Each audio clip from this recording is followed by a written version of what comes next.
Ba na ang dahon ng bayabas ay napakabisa laban sa mga sakit. Kung ikaw o yung makmo ay problema sa kanilang tonsillis, sa sakit ipin, aba hindi mo kailangan bumili ng anti-pain para lang ma-relieve yung mga pananakit ng ipin at pananakit ng ikaw mo. Bakit? Kasi ang bayabas ay isang napaka-epektibong antibiotic at anti-pain. Kapag ikaw ay merong anak na may tonsil, magkakalang ng mga maliliit na bayabas, luan mo, tapos ito pag kumulo na, hayaan mo munang medyo lumamig ng konti, pero mas maganda kung maggagargle siya ng medyo mainit-init ng konti, yung mapapasok yung lalamunan niya.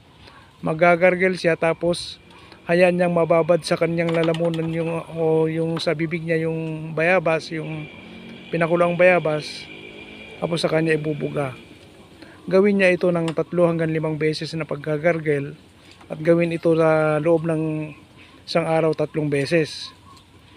Makikita ninyo, hindi kailangan na bumili ng mga anti-pain reliever para lang humupa ang pananakit ng lalamunan. At ganoon din kapag masakit ang ipin, maglaga ka rin lang ng bayabas, dahon ng bayabas. Ito, napakaganda ng mga dahon ng bayabas, napaka-epektibong anti-pain to at pang-relieve ng masakit ang ipin. Ganoon din ang gagawin.